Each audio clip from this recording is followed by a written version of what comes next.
Algunos misterios ocurren para no ser resueltos. John Green. Ahora es el tiempo de la noche.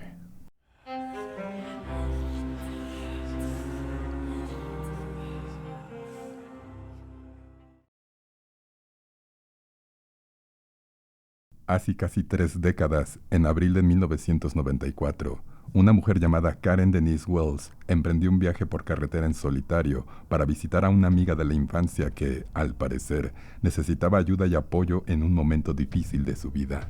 Karen tenía entonces 24 años y era madre soltera de un hijo de 14 meses. Su familia la describía como trabajadora y una madre maravillosa. A pesar de los contratiempos a los que se había enfrentado, siempre se aseguraba de tener unos ingresos estables y de que su hijo llevara una vida sana y feliz. Al parecer, Karen había tenido varios trabajos en los que tenía que recorrer largas distancias. Por eso, cuando informó a su madre de que se embarcaba en un viaje por carretera desde Haskell, Oklahoma, hasta Bergen, Nueva Jersey, no cabía duda de que estaba preparada para la carretera. De cualquier forma, un viaje tan largo en solitario podía ser motivo de preocupación, por lo que la familia le pidió a que se mantuviera en contacto en la medida de lo posible. Con el paso de los años, los detalles de la ruta de Karen hasta su destino han ido cambiando. Al parecer, en un momento dado se perdió en la autopista y se desvió de la carretera principal. Aunque había muchas ciudades pequeñas cerca de la autopista, Karen decidió alejarse un poco de su ruta original por razones desconocidas. Terminaría en Carlisle, Pensilvania, y se alojó en el Hotel Pike.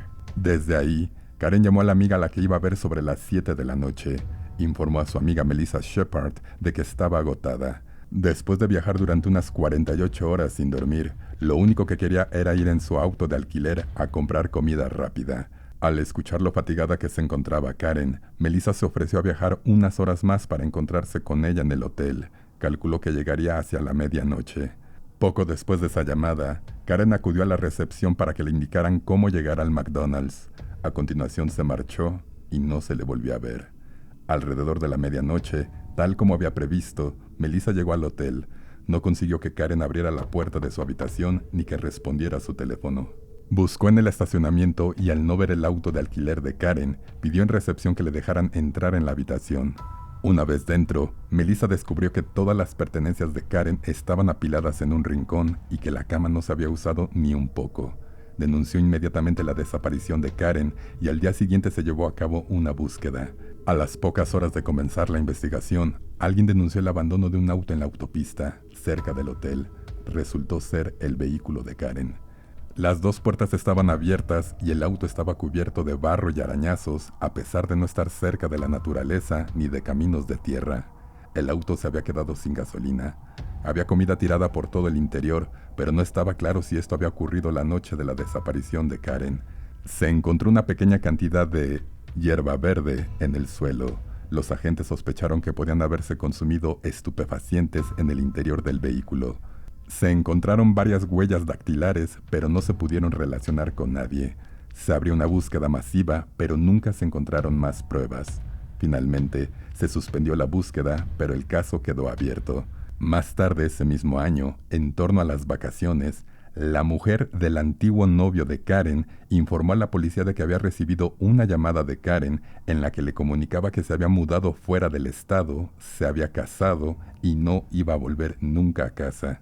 No se ha podido encontrar ningún registro de esa llamada. Los investigadores creen que se trató de una pista falsa, utilizada para ayudar al exnovio a seguir adelante y dejar de lamentarse. O quizás para encubrir algo. Desde entonces no se ha descubierto nada nuevo en relación con este caso y Karen sigue en paradero desconocido. El caso del desconocido del condado de Washoe, que fue encontrado en 2021. A día de hoy, nadie se ha presentado para identificar o reclamar al desconocido, pero ese no es el único problema de este caso concreto. Muchos detalles extraños han hecho que se considere una situación misteriosa y sin solución. En las primeras horas del 27 de marzo de 2021, testigos entraron en el baño público del parque Dick Taylor Memorial en Reno, Nevada, y se toparon con un horrible descubrimiento. Encontraron a un hombre de la tercera edad en el retrete, colgado.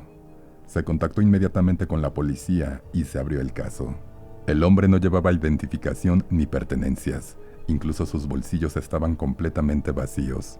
Algunos investigadores especulan con la posibilidad de que se trate de un vagabundo, dada su vestimenta desaliñada y cabello descuidado. Otros creen que era un lugareño que vivía cerca del parque, pero si esto fuera cierto, alguien habría reconocido al hombre si solía frecuentar la zona. Sin embargo, había un detalle clave. Se encontró un andador. Obviamente, el uso de un andador implica que la persona tenía problemas de movilidad. Esto haría muy difícil que el hombre hubiera asegurado la cuerda y maniobrado para ponerse en posición de quitarse la vida. Esto hizo que algunas personas interesadas en el caso sospecharan de la posibilidad de un crimen. Lamentablemente, aunque se trate de un homicidio, la investigación no ha podido avanzar. Ningún testigo dijo haber visto al hombre antes de que lo encontraran y a día de hoy no ha sido identificado y ningún familiar se ha presentado a reclamar el cuerpo.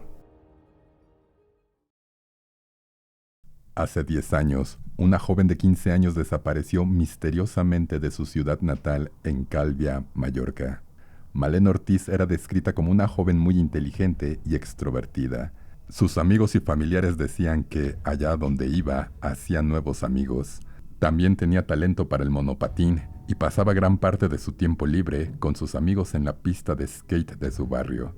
Durante la investigación de su desaparición, salió a la luz que Malén no tenía un círculo familiar muy sano.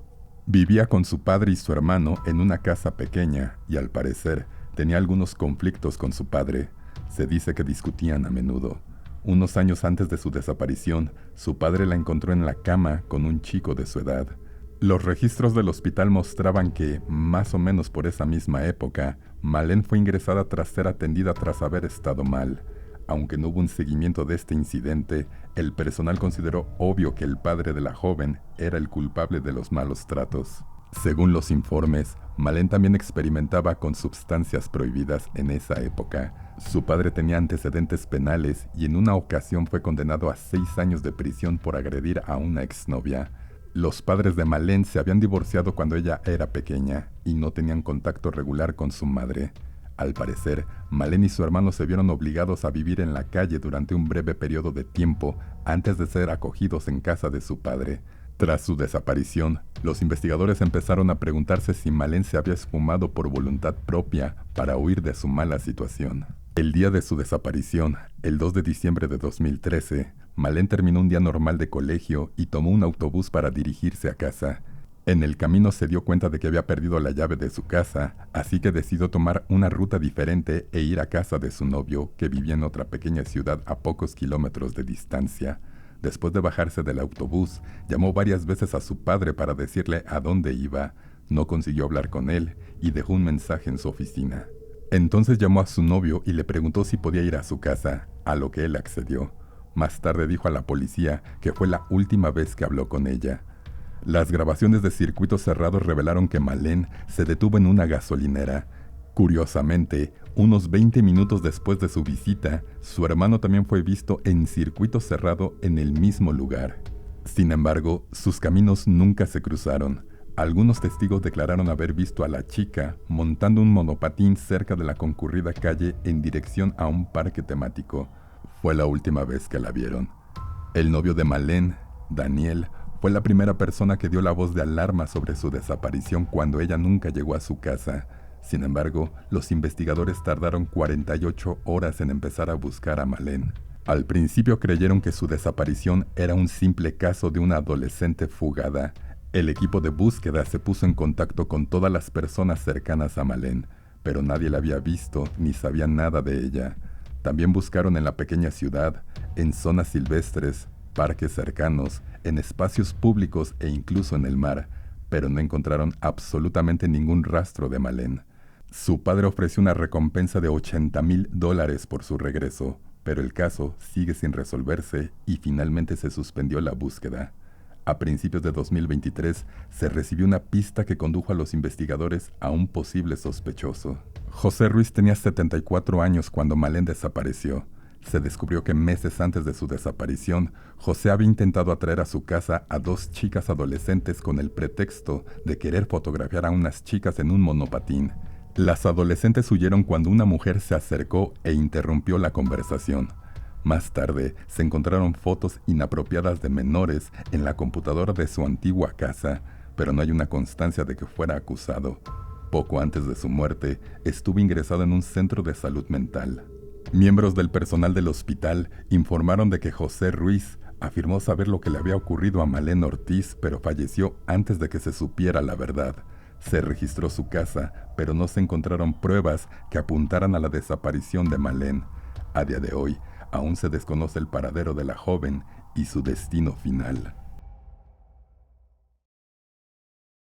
Esta historia no involucra a una persona desaparecida, pero es otra historia envuelta en misterio.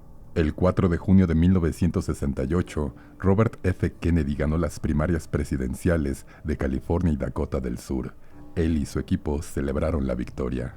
Kennedy se dirigió a sus partidarios pocas horas después de conocerse los resultados. El discurso tuvo lugar en el salón de baile de un conocido y prestigioso hotel de Los Ángeles llamado Hotel Ambassador. El salón de baile se llenó de aplausos cuando Kennedy subió al escenario. Tras terminar su discurso, Kennedy salió del escenario y se dirigió hacia las cocinas del salón de baile. La prensa y los aficionados le siguieron a su paso, estrechando manos y compartiendo abrazos con el personal. Al parecer, Kennedy recibió un falso aviso de que la cocina le conduciría a la sala de prensa privada. A pesar de que un guardaespaldas entró y le advirtió que se dirigía en la dirección equivocada, Kennedy siguió adelante en medio de la estridente multitud. Un joven que más tarde sería identificado como Ziran Ziran, un ciudadano palestino de 24 años, sacó una pistola y comenzó a disparar a Kennedy. Dio en el blanco. Kennedy fue alcanzado 3 veces por los impactos. Además, numerosos miembros de la multitud también resultaron heridos antes de que fuera desarmado. Kennedy murió en el hospital el 6 de junio a consecuencia de sus heridas. Este caso siempre ha sido controvertido. Muchos creen que fue un trabajo interno construido por el gobierno o aquellos en el poder que se oponían a las posturas políticas de Kennedy, a diferencia de un pistolero solitario con creencias radicales. La historia se vuelve aún más misteriosa cuando echamos un vistazo a un hombre llamado Scott Enyart. Enyart solo tenía 15 años cuando acudió al salón de baile con un pase de prensa del periódico de su instituto para presenciar y fotografiar el discurso de Kennedy. Formaba parte de la multitud cuando se produjeron los disparos y consiguió tomar múltiples imágenes del caos que se desató. Según las declaraciones de Enyart, la policía lo persiguió esa misma noche y lo llevó para interrogarlo. Los investigadores lo despidieron tras un interrogatorio breve y aparentemente sin sentido. Aunque Enyart fue puesto en libertad, le dijeron que sus 3 rollos de película y los negativos se consideraban pruebas en el caso y no se lo podían devolver. Se le informó que podía volver a tener acceso a las imágenes al cabo de 20 años. Cuando llegó ese momento, en 1988, Enyart se puso en contacto con la policía de Los Ángeles en busca de la película. Sin embargo, le dijeron que las imágenes habían sido destruidas. A pesar de ello, al cabo de unos meses se pusieron en contacto nuevamente con él y los investigadores le facilitaron una hoja de pruebas de los negativos. Pero al revisar dicha hoja de negativos, Enyart se dio cuenta de que solo tenía muy pocos de ellos, a pesar de haber tomado 3 rollos de película. También se dio cuenta de que las imágenes estaban impresas con un tipo de película distinto al que él utilizaba, lo que llevó a pensar que los negativos eran falsos. Enyart se negó a aceptar que esas fueran las fotografías que había tomado y pasó los siguientes años presionando a la policía de Los Ángeles para obtener más información. Finalmente, en 1996, se contrató un mensajero para que llevara de San Francisco a Los Ángeles los negativos que eran propiedad de Enyart. Según los informes, un desconocido pinchó las ruedas del mensajero, condujo varios kilómetros más antes de darse cuenta del problema y paró en una estación de servicio. Mientras se encontraba en la estación de servicio, le robaron el maletín que contenía los documentos y los negativos y nunca volvió a aparecer. Muchos creen que las imágenes que tomó Enyart podían contener detalles que nunca se hicieron públicos. Eso podría haber dado más pistas sobre lo que ocurrió exactamente la noche en que Robert F. Kennedy fue asesinado. Esto ha sido fuente de mucho debate, preguntas y teorías sobre lo que realmente sucedió esa fatídica noche. Jessica Chambers de Cortland, Mississippi, solo tenía 19 años cuando le arrebataron la vida. Ya es bastante duro perder a un ser querido, pero conocer los detalles del sufrimiento de Jessica en sus últimas horas de vida fue más que suficiente para destrozar los corazones de quienes la conocían y la querían. Jessica tenía un historial de consumo de estupefacientes y en torno a los 17 años empezó a pasar tiempo con miembros de bandas. Conoció al que entonces era su novio, unos 10 años mayor que ella. Ese mismo año, su hermano perdió la vida en un accidente automovilístico, lo que la sumió aún más en conductas autodestructivas. Por lo que sabían sus seres queridos, estaba limpia de cualquier sustancia en el momento de su desaparición, y su novio cumplía una condena en prisión mientras tanto. Cuando desapareció a los 19 años, estaba en recuperación, tenía un trabajo honrado e intentaba labrarse un futuro. Aunque su familia se oponía a la idea, seguía saliendo con amigos de su época autodestructiva y seguía comprometida con su novio, esperando pacientemente su salida de la cárcel. Debido a la gente con la que Jessica pasaba su tiempo, a menudo se encontraba con gente cuestionable. Después de su fallecimiento, los investigadores empezaron a elaborar una cronología del paradero de Jessica a lo largo del día anterior a su desaparición y muerte. En un comunicado oficial, la madre de Jessica compartió que el sábado 6 de diciembre de 2014, su hija se levantó más temprano de lo habitual para reunirse con amigos y pasar un día de diversión. Estuvo fuera varias horas y cuando volvió a casa parecía estresada y cansada. Según su madre, Jessica se dirigió directamente a su habitación donde durmió una siesta. Al parecer, la despertó una llamada de sus amigos a las 5 de la tarde, tras lo cual salió sin decirle nada a su madre. Este comportamiento no era inusual en Jessica, y teniendo en cuenta que era mayor de edad, su madre pensó que no podía hacer mucho al respecto. Más tarde se encontró un circuito cerrado de televisión que mostraba a Jessica en una gasolinera. Parecía que estaba sola en ese momento, pero es difícil confirmarlo porque el ángulo de la cámara impedía ver si había o no alguien en el auto con ella. Más tarde se supo, gracias a los datos del GPS del teléfono de Jessica, que llegó de vuelta a Cortland sobre las 6 de la tarde. En ese momento, llamó a su madre para decirle que llegaría pronto a casa. Parecía incómoda y poco interesada en hablar mucho. Lamentablemente, la joven nunca llegó a casa. A las 8 de la noche, la policía recibió una llamada en la que se le informó de que un auto se había salido de la carretera y estaba envuelto en llamas. La conductora, Jessica, había conseguido escapar del vehículo, pero tenía quemaduras severas y se había desplomado en el suelo. En sus últimas palabras, dijo algo que, según los agentes, sonaba como Eric o Derek, pero debido a la gravedad de sus heridas, era muy difícil distinguir sus palabras. Aunque en un principio se consideró una prueba esencial de lo que había ocurrido aquella noche, nunca se supo nada. Jessica falleció tras llegar al hospital. Los informes de la autopsia y las pruebas de la escena del crimen mostraron que la víctima había sido atacada y que le habían rociado la garganta con gasolina y al auto antes de prenderle fuego. Los investigadores descubrieron finalmente a través de su teléfono móvil que la víctima había estado en contacto recientemente con un traficante llamado Quinton Tellis. De hecho, los datos del GPS mostraban que habían estado en el mismo lugar durante un largo periodo de tiempo la noche en que Jessica murió. Este hombre fue presentado como sospechoso y se le acusó de causar la muerte de la mujer durante 2 juicios diferentes. Sin embargo, la falta de pruebas y la destrucción de los datos de los teléfonos móviles provocaron que ambos intentos se declararan nulos. Quentin fue liberado y dejó de ser sospechoso, pero la familia Chambers sigue creyendo que es el responsable del ataque contra su ser querido y aún mantiene la esperanza de que algún día se haga justicia. Este incidente ocurrió en Hinterkaifeck a finales de marzo de 1922. Una familia entera fue asesinada por unos desconocidos que invadieron su granja cerca de Múnich, Alemania. El pequeño pueblo de Baviera solo contaba con unas pocas viviendas y la gente tenía que recorrer una distancia considerable para llegar a la ciudad. La comunidad estaba muy unida y los vecinos solían cuidarse los unos a los otros. Esta estrecha relación es lo que, en última instancia, condujo al espantoso descubrimiento en la casa de los Gruber. Aunque no se trata de un caso paranormal, en los meses que precedieron al horrible incidente, se sucedieron una serie de extraños acontecimientos que llevaron a la familia y a su antigua empleada doméstica a creer que la casa estaba encantada. Informaron que habían oído pasos al azar en el ático y encontraron huellas humanas que iban del bosque a su granero. La familia inspeccionó la zona en cada ocasión, pero fue incapaz de encontrar una respuesta lógica a lo que estaba ocurriendo. En retrospectiva, las personas interesadas en el caso han supuesto que estos sucesos fueron causados por un intruso muy hábil y sigiloso que empezó a vivir en la finca sin que la familia lo supiera. Al final, su antigua empleada doméstica se asustó tanto de los sucesos que dejó su trabajo en la granja y se mudó rápidamente. El 30 de marzo de 1922, la nueva empleada doméstica de la familia, María, llegó a su nuevo hogar con su hermana. La hermana de María informó más tarde de que la familia Gruber parecía feliz y, lo más importante, a salvo. La hermana de María fue probablemente la última persona que vio a la familia Gruber con vida antes de los ataques.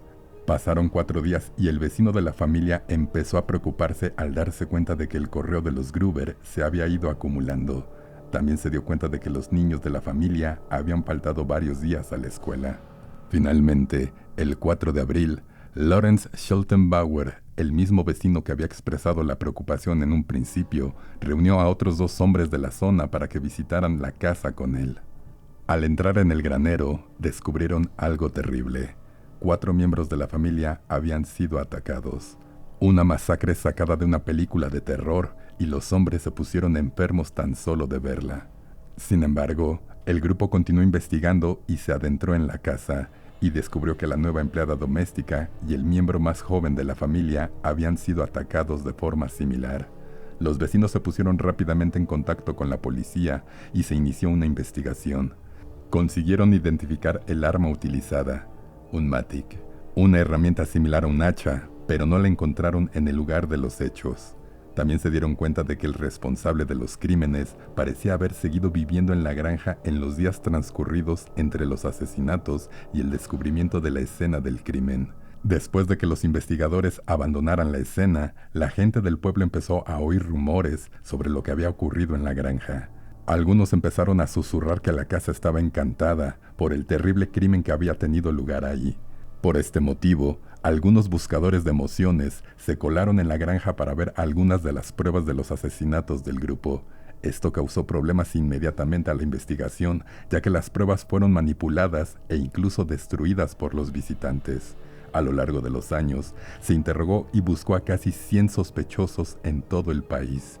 Sin embargo, ninguna de estas pistas resultó fructífera y los autores pudieron vivir el resto de sus vidas sin que se descubriera nunca su crimen. Si el contenido ha sido de tu agrado, por favor, compártelo con un familiar o amigo. Agradecería mucho tu like y que te suscribas al canal para más contenido. La noche debe de caer. Soy Darcy.